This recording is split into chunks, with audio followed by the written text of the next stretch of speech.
Welcome to the First Amendment panel of this year's meeting of ACS. For those of you who don't know me, my name is Sonia West, and I am a professor at the University of Georgia School of Law, where I also hold a post in the Grady School of Journalism, and my research and scholarship focuses on First Amendment law, primarily freedom of speech and freedom of the press. And it is my honor today to be moderating our panel today. I will get to our panelists, our wonderful panelists, in just a moment, and we will be talking about all things First Amendment in the current age. But first, I have a few announcements, a little bit of housekeeping I was asked to attend to. You've probably become familiar with many of these announcements, but very quickly, our cell phones do need to be turned off. This is being recorded, and the audio is being recorded, so we don't want anything to interfere with that. If you would like to tweet or X or whatever we call it these days about this panel or any other social media, that's absolutely wonderful. The hashtag is ACS 2024, and you can follow along on ACS's Twitter handle, which is ACS Law.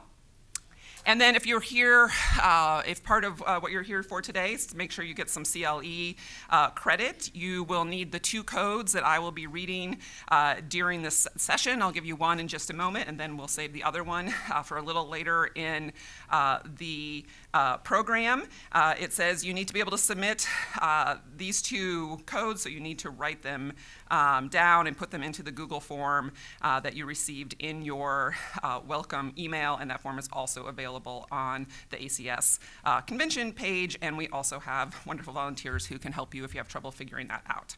So our first magic code for the CLE is the word Hawks, H-A-W-K-S, Hawks. I'm from Iowa, so that's like Hawkeye, but it's Hawks. So that's our first code, and I will give you the second one a little later. And then finally, we have an hour for our conversation. We're going to try to reserve about 15 minutes for Q&A with you all. There will be a microphone by that point for the audience members, again, to make sure that it's all picked up on our audio for the recording that we have of it later. There's also a reminder to make sure that your questions are actually questions, and which I appreciate that, and to try to keep them short so we can get to as many as possible. Okay, great. So with that, let me please move on to our panelists. Now, unfortunately, we are missing one of our advertised panelists. Nora Benavidez of the Free Press had to, unfortunately, decline to be able to join us at the last minute after all. But we are in good hands with the two panelists I have with me. We have Sarah Hunt Blackwell here right to my left. She is the First Amendment policy advocate at the ACLU of Georgia. And we have Kate Ruan, who is the Free Expression Project Director at the Center for Democracy and Technology. Now, when we talked a little bit before about what all we wanted to cover in our short time, we sort of have kind of two blocks of things. First, there are several cases that have made their way through, or at various points at the Supreme Court this year, that touch on not just First Amendment questions, but in particular First Amendment questions on social media, sort of First Amendment questions in our very new age. So we're going to do sort of a brief recap of some of those cases, talk a little bit more about some of them.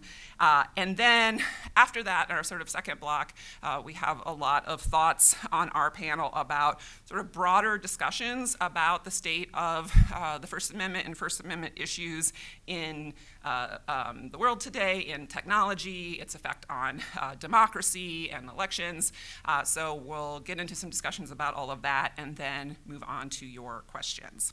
So first, the Supreme Court. The Supreme Court has been busy talking about the First Amendment this year.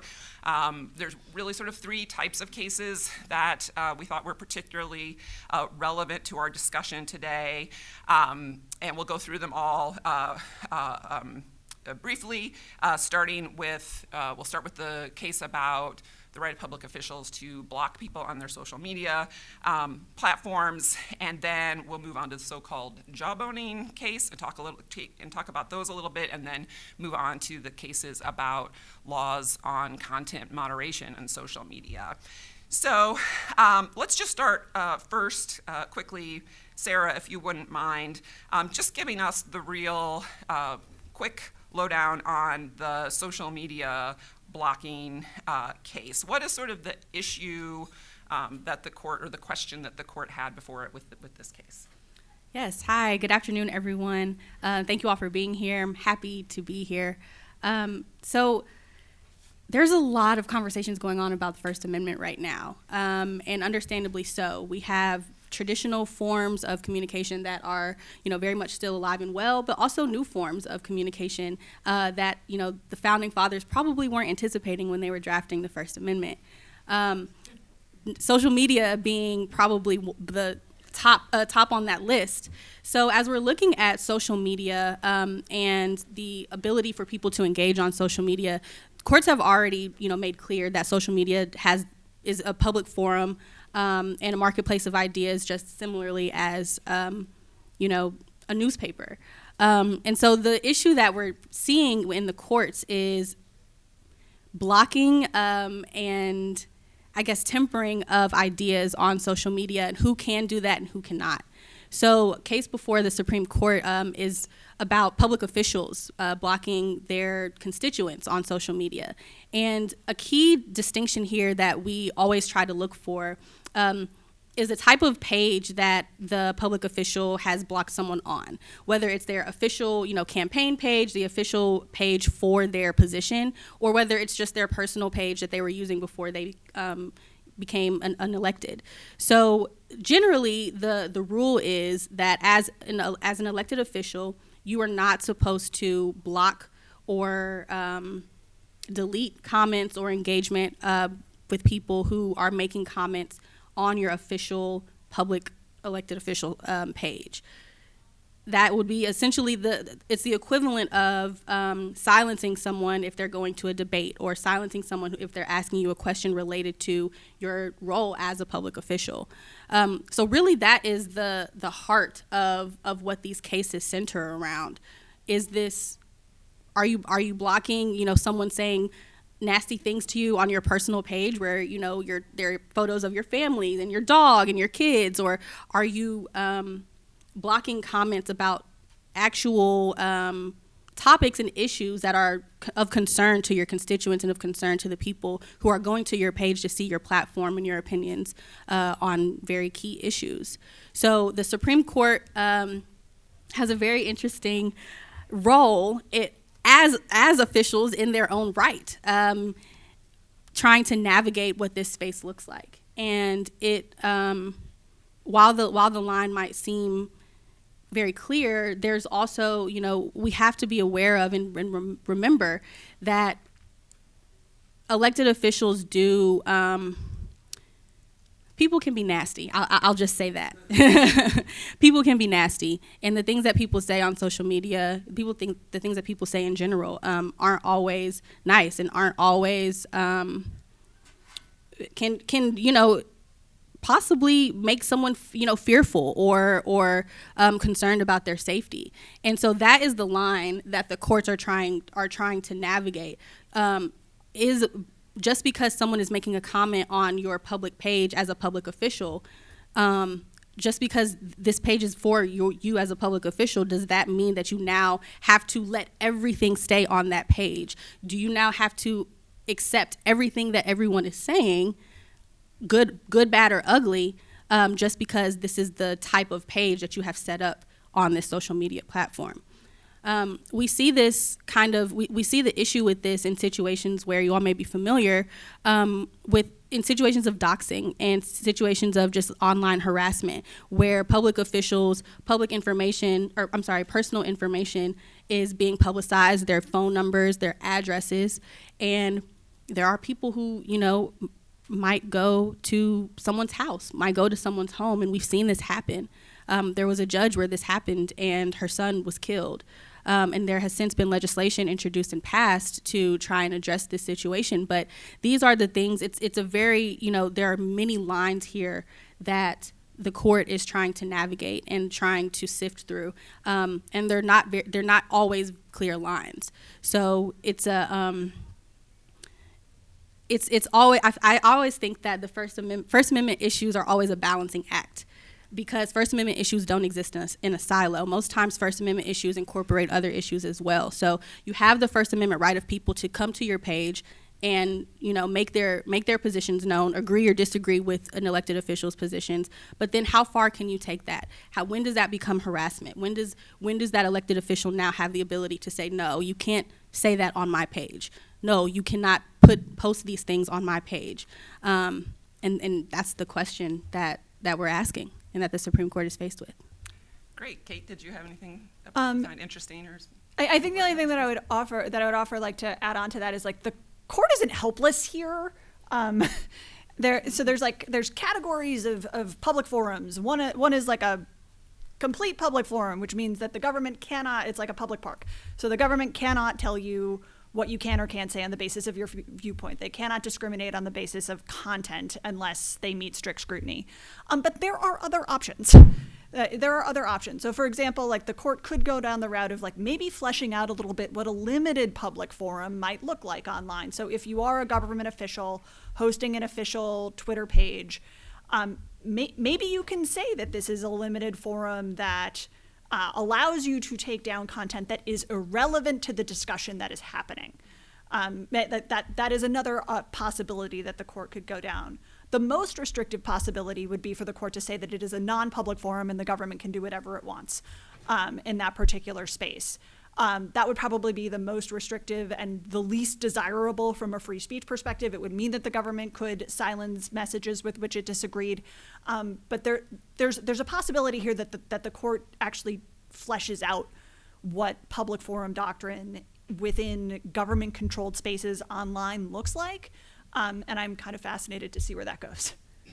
We had a precursor to this case, if you all remember, when the Knight Institute sued Donald Trump when he was president for blocking people from his Twitter feed. And one of the things I always found so fascinating about that case was that they stipulated in that case, at least for the purposes of that litigation, that he both did the blocking himself and that he did it because he did not like what they were saying, which I thought was really interesting. They're like, yes, we're going to stipulate that is why. But of course, that one didn't make it to the Supreme Court, so we ended up with these others. It was also his personal account, right? Well, but he also used it for exactly. public, like it was mixed use, and so he wound up having to essentially concede that it was a government because he would forum. announce policy and things on the page as well, which is part of what. Even though he had an official handle in which he could do that, but that's not how he worked. Right.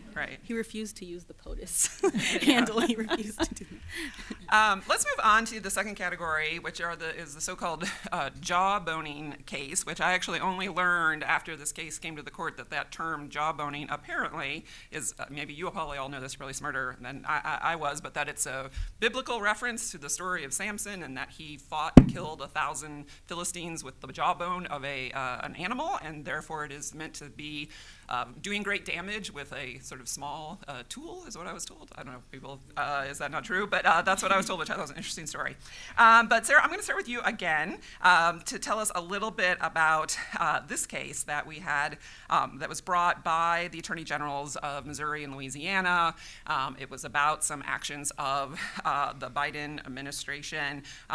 What was their complaint? What was it that they were saying that the Biden administration was doing that was a First Amendment problem? Right. So the story is this stems from the pandemic. Everything stems from the pandemic now at this point, right? So essentially, the accusation is that the Biden administration was engaging with social media companies and essentially pressuring them to remove content that about COVID-19 vaccines. And also that the Biden administration was encouraging the social media companies to kind of add those like fact check portions to posts, trying to verify the accuracy of the information that was posted. And the issue is that now does this speech and does this influence now go into the lane of coercion? And has this now completely impacted the way that social media companies can present or allow for information to be presented on their platforms? How much of the government influence has the government influenced the content that we're seeing on social media? Which I think is a valid question in the realm of, COVID-19 and just general issues, issues in general. The fact check additions to posts have, or at least to my knowledge on X, haven't stopped. And so it's really it's getting at the crux of this conversation about misinformation and disinformation, which we've seen a lot of, again, since the pandemic, through either the information about COVID-19, information about candidates and elections. So it really is a far-reaching case that questions, again, how much influence the government has on the content that people are seeing on social media. Yeah, so if the first case is really mostly trying to find this line between sort of when you're in a public forum and not in a public forum, when you're online, this case seems to be sort of trying to find this line between the government's right to be a speaker and persuade, which we agree that the government can do, and then when the government is using speech but coercing speech. So Kate, what are you watching in this case, or why should we, what do we know about where that line is, or what do you think makes this case either hard or not hard in your view? What we know about the line is very little, unfortunately. This is always going to be a fact-specific inquiry, because the question is always going to be, did the government in this circumstance coerce some middle actor to silence somebody else's speech? And that is going to require a kind of multi-factor test, which the Supreme Court just kind of admitted has to happen in one of their most recent job voting case, which came out last week. It's called NRA versus Vullo, in which the court held that the NRA had shown enough evidence that there had been some action on the part of a New York state government official to attempt to silence it, which in that case, the New York state government had regulated insurance companies and went to a bunch of insurance companies and said, I will look the other way on certain enforcement actions, or I will take lesser action on certain enforcement actions if you stop doing business with the NRA.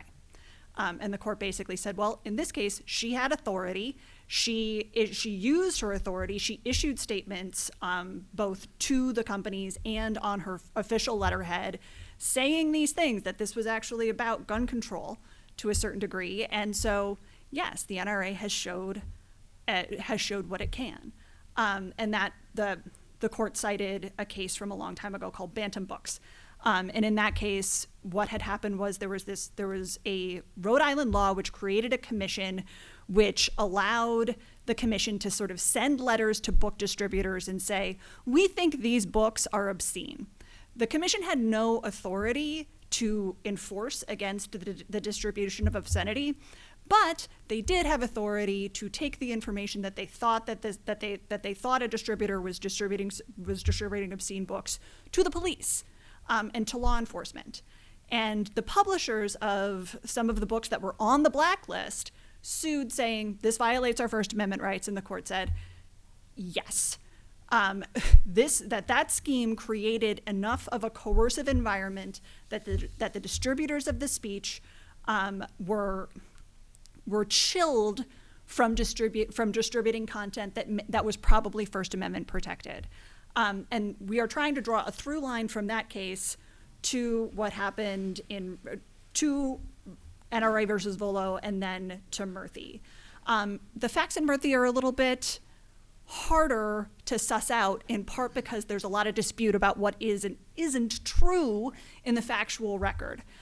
Some say that the factual record before the court right now isn't accurate. Even if it's not, it's very unclear what the court is going to do with this case, because there are questions about the factual record. This is an incredibly fact-specific, case area, but also it's an incredibly important question, because the social media companies in this circumstance, just like the distributors in Bantam Books, the booksellers in Bantam Books, they're not super interested in maintaining all First Amendment protected content on their platforms. They don't make money from all of it. And so if a government official comes and says, I don't like this, they are kind of incentivized to just take it down. So what is the standard that protects the speech of internet users while also ensuring that everybody has access to these platforms and that the government, whoever is running the government at a particular time, doesn't have the ability to come in and sort of softly coerce the social media companies into silencing important debates. And frankly, like, the debate over COVID-19 was an important debate. And what was true about COVID wasn't the same between September and February.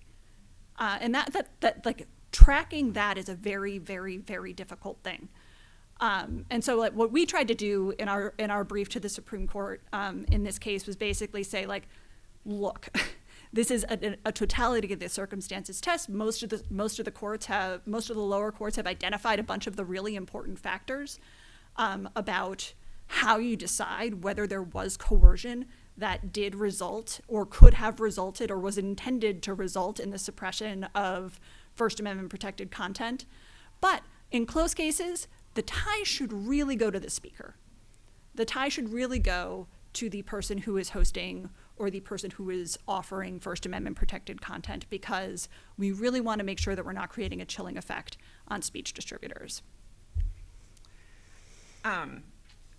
Okay, great. So let's move on to the content moderation cases, but then I think I sort of have some questions about all of these put together. So Kate, maybe you can get us started here. So here I'm talking about the net choice cases, the cases about brought challenges to those laws that were passed in Texas and Florida, putting limitations on what kind of content moderation the social media platforms were doing. So can you tell us a little bit more about that case and about the argument at the court?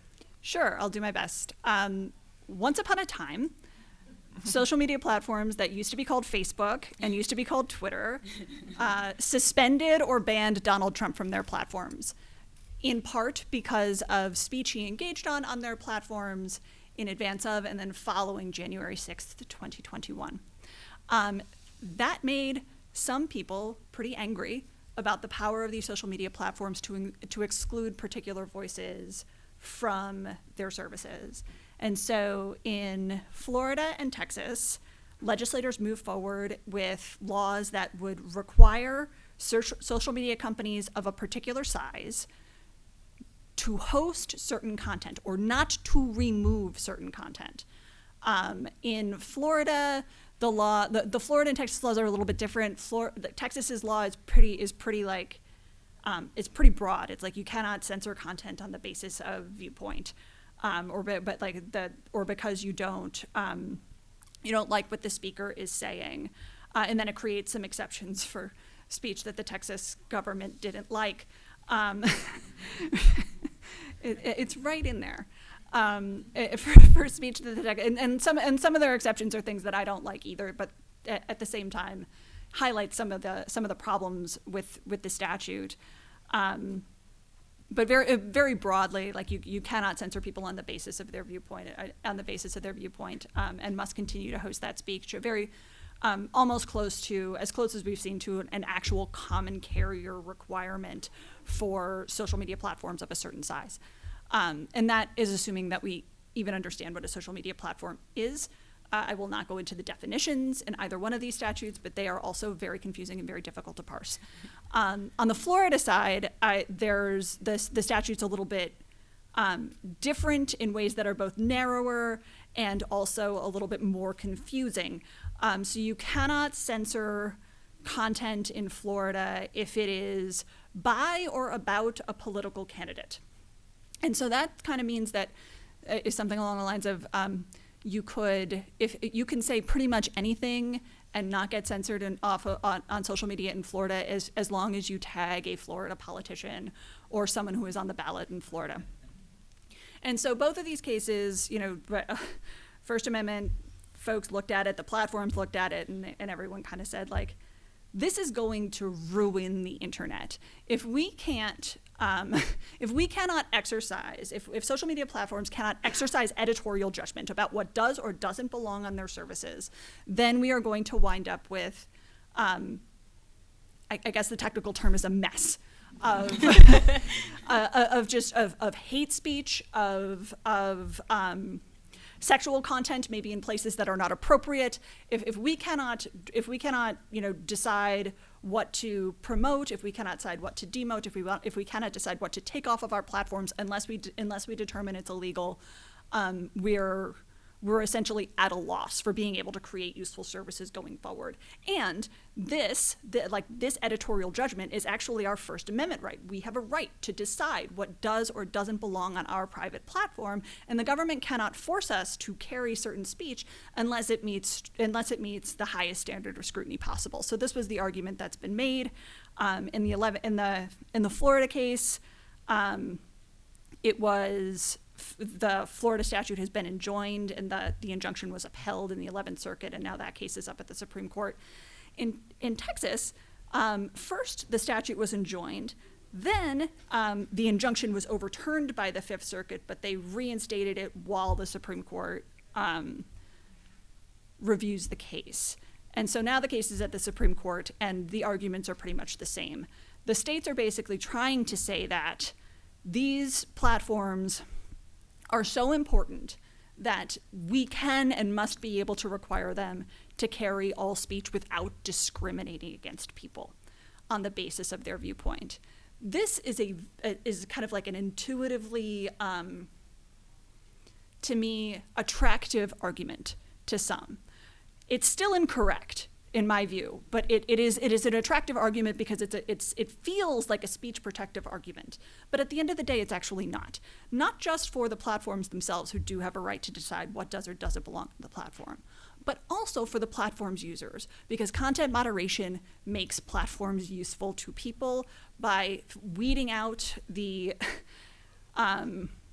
frankly, the stuff that needs to be moderated, the stuff that makes it, the stuff that isn't useful, the stuff that is hateful, the spam, the sexual content maybe you don't want to see, or the sexual or make sure that you see the sexual content that you do want to see and not the stuff that you don't, because that is what content moderation is supposed to do, and that is supposed to be within the editorial judgment of the platforms to make sure that their sites are useful for their users. If the government is the one that steps in and decides what is and isn't useful for people to see, that to me is a really big First Amendment problem. So as a free expression scholar, I go to conferences with other free speech scholars, and I often like to joke that it's really great because we all agree, we all love free speech. The only problem is we all just argue over who loves free speech more. I do, no, I do. And this kind of case to me just really, a lot of these cases that we've talked about, but this one in particular, and Kate, you've already sort of gotten into this, of like the speech interests are kind of all over the place, right? I don't think I think we could have the parties from this case, and they would both be telling us they love free speech more, right? They are on the side of free speech. So I'm curious, Sarah, if you have any thoughts about sort of the speech, the complicated speech issues in these cases, how you see them sort of being affected, and why we should care perhaps about what's on one side of the scale versus the other. How do you see what's really important in these cases? Yeah, well, to the point that I made earlier. Free speech issues are usually a balancing act, and in this situation, it's an internal balancing act. Whose speech matters more than someone else's, and that's never going to be an easy decision to make. However, like Kate said, government interference into what we can see on our social media pages is a line that is a very dangerous line. I think that we should not cross. And content moderation, I think about how social media platforms have, you have your community guidelines of this is the content that we allow, this is the content that we don't allow. And up until a particular date in time, nobody objected to any of these community guidelines. Or I won't say nobody, but there are very few objections to these community guidelines. There are very few objections to people being removed. And even, similarly, we spoke about Donald Trump being removed, but also this came up just even in the space of Kanye West was removed as well. And while he's not an elected official, he has very opinionated thoughts. And at a particular time, almost everyone in the world probably knew what those thoughts were. And he was removed as well. So it's just it crosses, again, so many lines of impacting people who are public officials, people who have a very significant following and platform but aren't necessarily public officials, and then just your everyday person who you're just engaging with your friends and family. But I think that the main issue is realizing, again, that government interference is the part that where things get really, really dangerous and really tricky. If the United States government came up with created their own social media platform, then we would be having a different conversation. But these are private companies that have outlined the guidelines for themselves. And as users of those platforms, we then abide to, agree to abide by those guidelines. And I think that that's a pretty clear line. I think about that in terms too, this like the private and public distinction, in that totally unrelated First Amendment case, but the ability for businesses to private businesses to pick and choose who they are going to serve. These are Supreme Court cases that have come forth, and the Supreme Court has said that as a private business, you get to make the choice of who you want to serve and who you do not want to serve. I think that parallel draws similarly here. As a private social media company, you should have the ability to moderate the type of content, within reason of what people are seeing and what people aren't seeing. And so, again, federal government, if y'all want to come up with your own social media platform, then have at it, and then that's a different conversation. Right? That sounds awful. I'm not encouraging. Please don't. And if you do, nobody sign up. It would probably be a public forum. That would be awful. It would. You couldn't even moderate it. Right. Yeah. There would be. Yeah. But yeah. So unless and until that happens, I think that we operate very clearly within. This is up to the determination of this private company.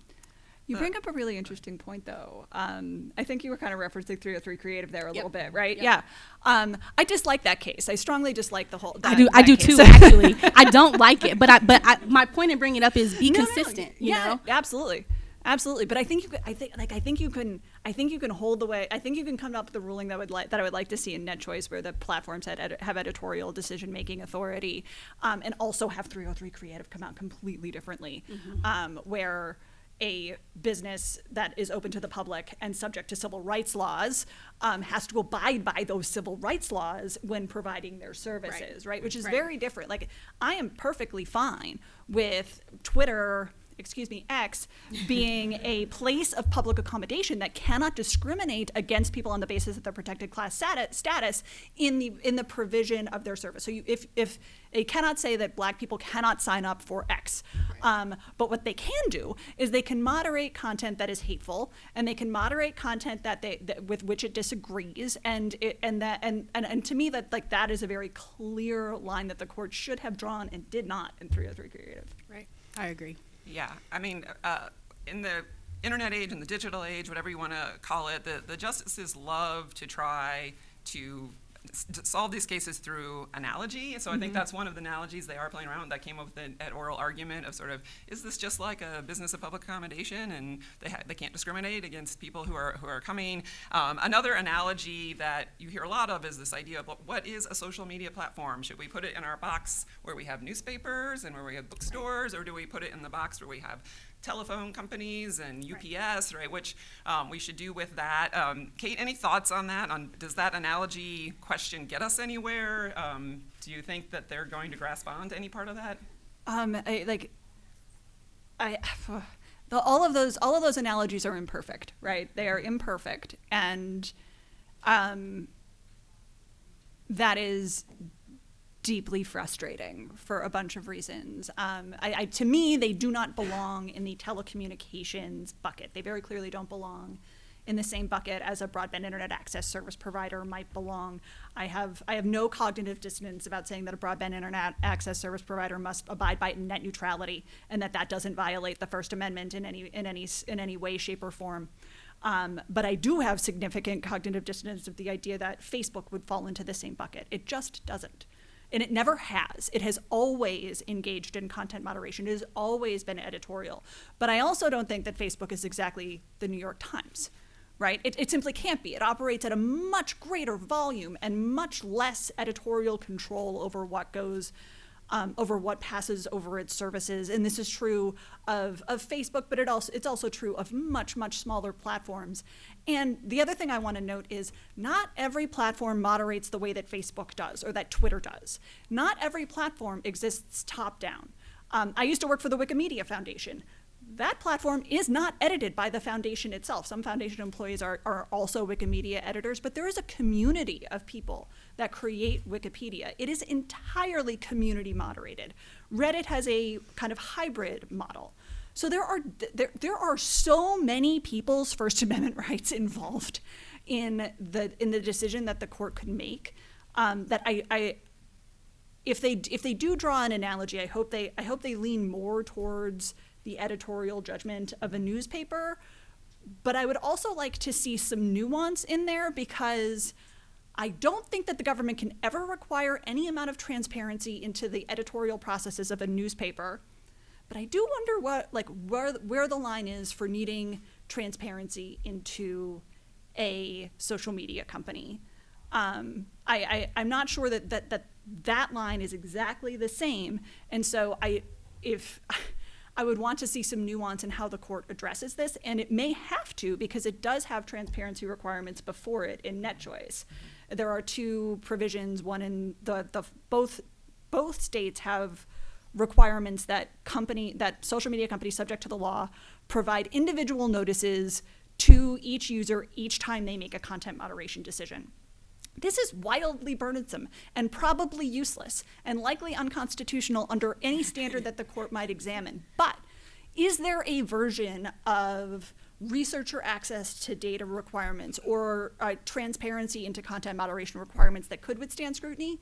That is where we would probably need some nuance or some distance between how we consider regulations of social media companies versus how we consider regulations of newspapers. In the interest of time, I'm going to move along beyond the Supreme Court, but first, this half of this panel is brought to you by the CLE code DREAM, DREAM, D-R-E-A-M. So I start this part by saying we are, as we sit here today, 5 months out from the next presidential election. That's where we have to all just gasp for a moment and get over that. Hope you're all registered to vote. Yes, we're definitely, of course. This is not vodka. Yes.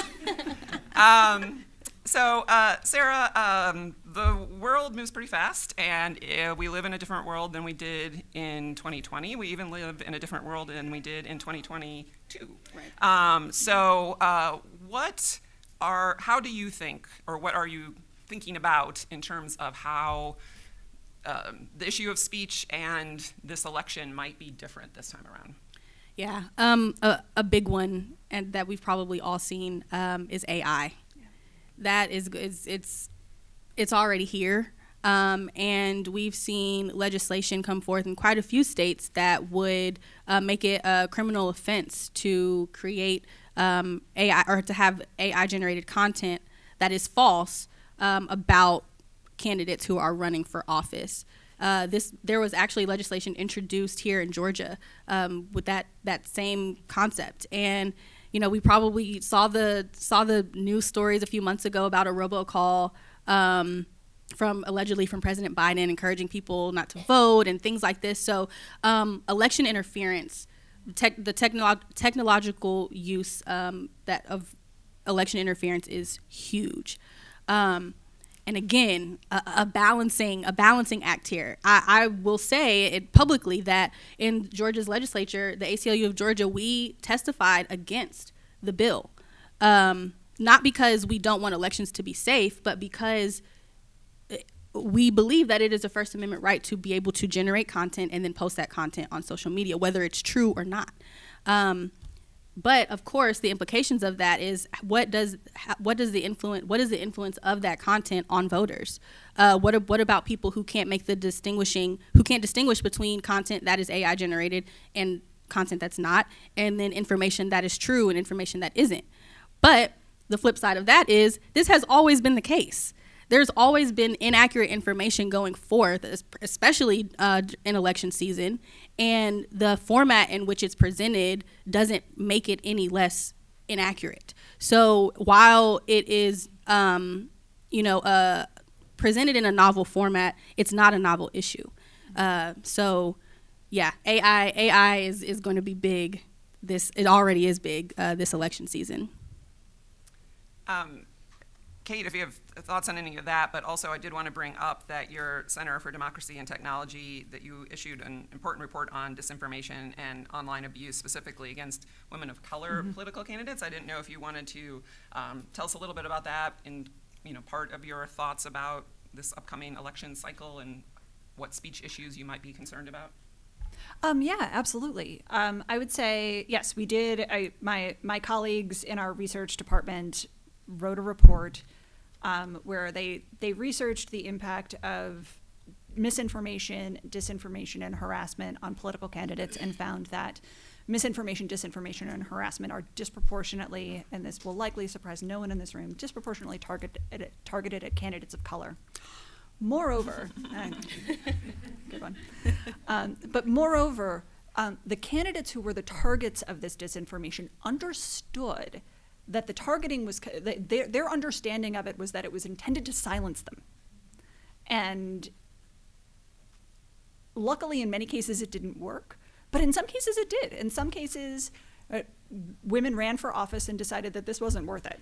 And so they stopped. And it is difficult to say, it's difficult to occupy the space where, on one hand, I would say, I do not want the government controlling content moderation.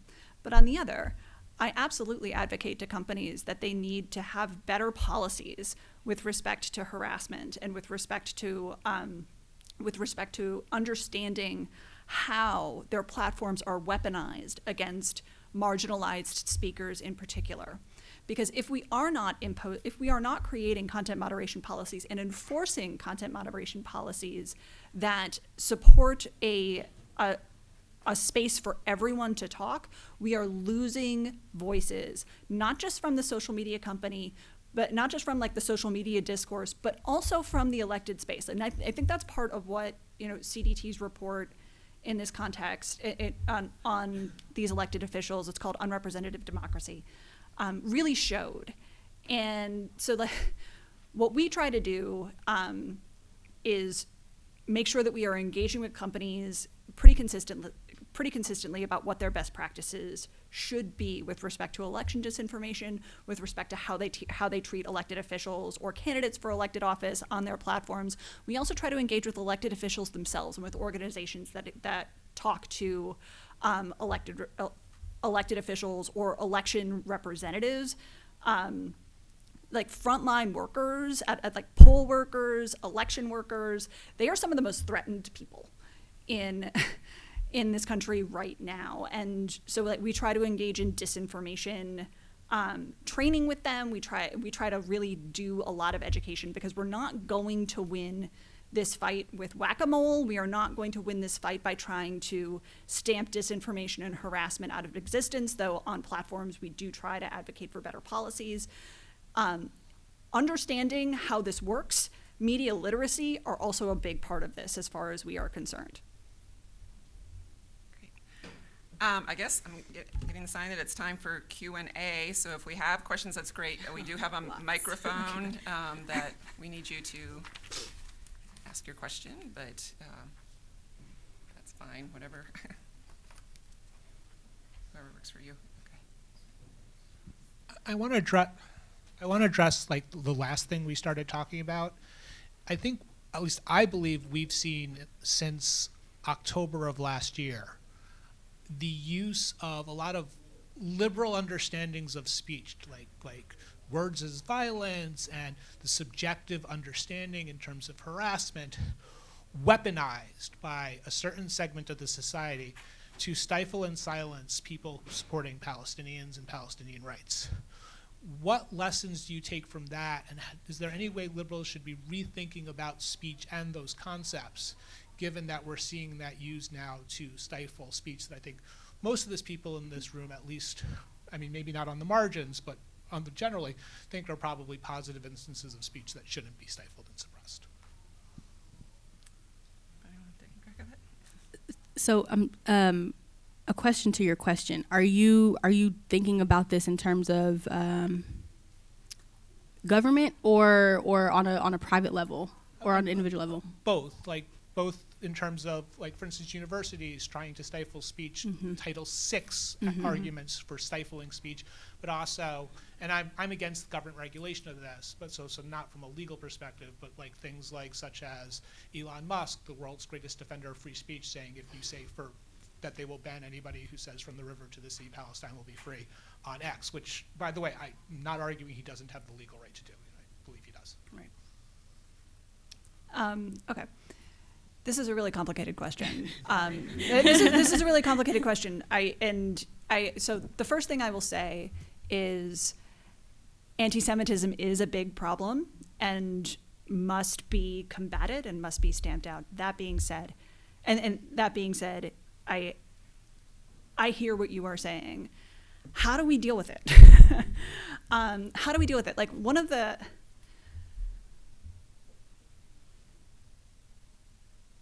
ways to deal with it is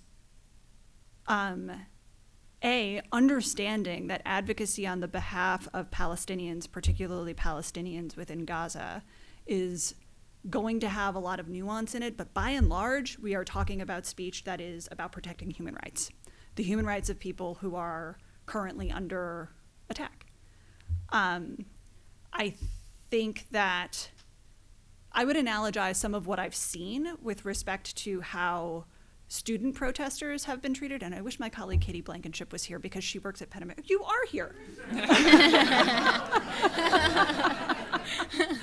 Well, you should respond after I talk because she works at Penn America, and I know they study this issue quite a bit. The things that I see there, they remind me a bit of the George Floyd protests, the reaction to the George Floyd protests, where there was an uprising on behalf of civil rights, on behalf of a clear call to action against police violence. Like, we all for a minute acknowledged that the actions of police disproportionately target, impact, and take the lives of Black people in this country. And we had a nationwide series of protests, and the response to that protest was a tremendous, just like law enforcement clamping down, because the government was the government at various levels was, to my mind, uncomfortable with the speech that was being brought forth. I think that that's happening here too, where we are seeing government actors, people in power, uncomfortable with the advocacy of the students and of the people that are speaking up on behalf of those in Gaza. And I think we have to name that. I think we have to name that and talk about it. And I also think we have to acknowledge that at times within this debate, when things get complicated and when things get muddy, there is anti-Semitism that is part of the conversation. There is real fear on the part of some of the on the part of some of the Jewish students and the Israeli students. And that has to be something that we talk about as well. How do we bring people together to talk about this? Like, I'm not sure that the government is really ever going to be the one that does this right. And I wouldn't think that they would be. But I see what you are, I agree with what you're saying, and I can analogize it to many circumstances in the past where a previously marginalized viewpoint became much more popular. But I don't think I've answered your question because I don't have one. But I But we did give the microphone to your colleague.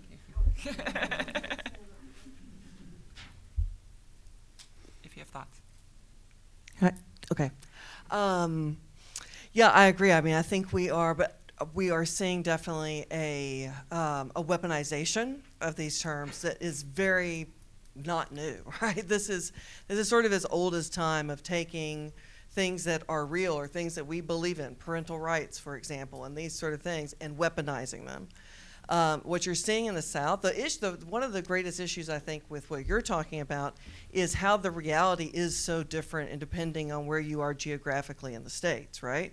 I have colleagues who are not in the South and don't live in the South and don't quite understand what we're dealing with when we're looking at the weaponization of anti-Semitism in the South. It's a very different ballgame.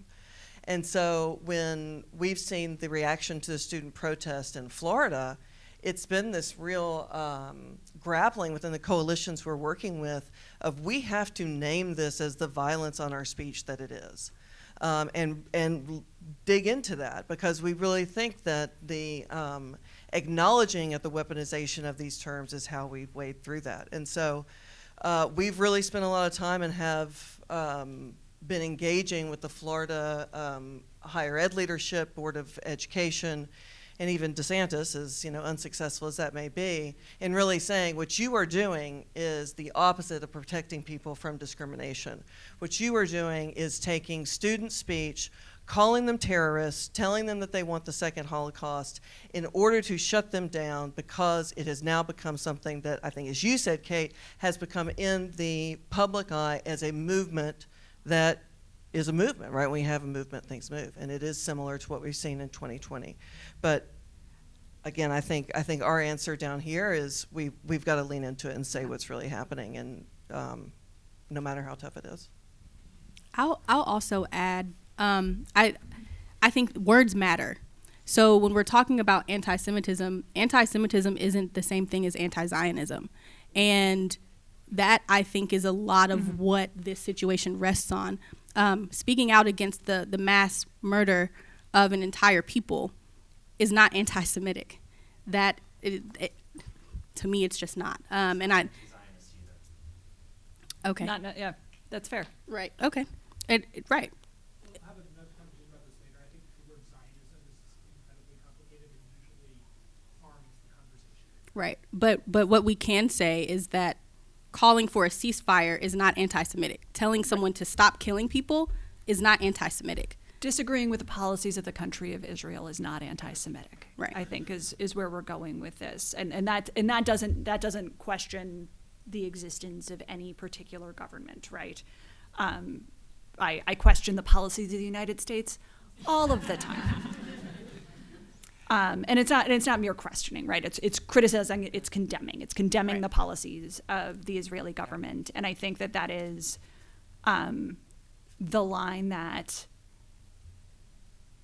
a lot of folks on the other side of the debate seek to muddy, and they will cherry pick some of the advocacy happening within the coalition supporting Palestinian rights.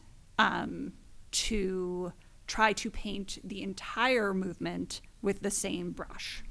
And that's not fair. And as Katie was saying, that's what we have to call out. Right. That is absolutely what we have to call out. And to the extent that we can make arguments about it, we can, I think that like my go-to argument is, you are trying to silence speech that you dislike, and that is not something you get to do just because you dislike it. Because of the viewpoint of that Yeah. speech. Yeah. Do we have other questions?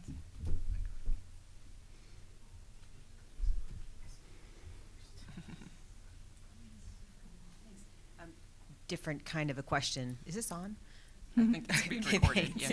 So you have a plethora, I'm sure, with the election coming up, of posts saying, giving people misinformation, giving voters misinformation. Election day is a different day now. You need to go to a different polling place. I saw a lot of listeners working for voter protection with LDF. So how do we evaluate that in terms of speech on a platform? I think that's exactly what the marketplace of ideas concept gets at. As much untrue information that goes out, you have to combat that with actual, real information, and have the hope that the true information is going to reach the people that it needs to reach. I don't think we just have to have the hope in this particular. I know. I didn't want to say that. I was like, that's weak. I think there's two things. Like, one, intentional lies about the time, place, manner, Right. qualifications to vote, illegal. It's illegal. It's unprotected speech. You Right. cannot intentionally mislead a person about where they get to vote, how they get to vote, or whether they get to vote. So that speech is illegal. platforms should be taking it down. They should be taking it down. Do they do it perfectly? No. No, because they are massive, messy platforms. So what do we do about that particular aspect of it? Well, to me, the first thing we do is like we study the problem and we keep studying the problem. We keep getting it out there. The other thing that platforms need to do, in addition to taking down that, essentially, the word is escaping me, but it is very clearly illegal. The other thing they have to do is what Sarah was just saying, which is lift up the accurate content. Make sure that that is amended to or linked to much of the like potential disinformation. Like if you don't know, if you're like, they all have LLMs, they all have content scanners that are scanning content for what it is, for what it says. They generally work pretty decently well in English, not Spanish. That's another big problem. Or any other language. Where my organization is actually studying low resource language. We're about to come out with a report on Maghrebi Arabic, which demonstrates just how much automated content moderation systems struggle in low resource languages. But like that, they need to be appending accurate content to as much of the election-related content as they can. They need to be pushing that to their users, in my view, if we're going to get kind of anywhere with respect to content on a platform. I think we probably just have time for one more question. Yeah, thank you. Turning back to the issue of AI, I was wondering what your thoughts are on the arguments from various artists and creators whose statements and art have been scraped to kind of create these systems, and whether that poses a First Amendment challenge. There's a lot to be said for the platforms being able to host it and it being legal, but whenever it comes to that taking from another person that they more than likely didn't consent to, how does that affect the equation? Yeah, I think that kind of goes into some intellectual property conversation, and I personally struggle with that because I think, especially on social media, a lot of content is repurposed. A lot of content gets taken, and then you have a photo that gets posted, and then it gets turned into a meme, or it gets turned into a GIF or whatever. So it's like, again, this isn't something new. This isn't a new occurrence that's happening. So whether it's right or not, is a different conversation, and the legal protections of that is like I said, gets into some intellectual property conversations potentially. But it's like, as a creator, if you're a creator, I understand the frustration of having your content taken and then transformed into something completely different.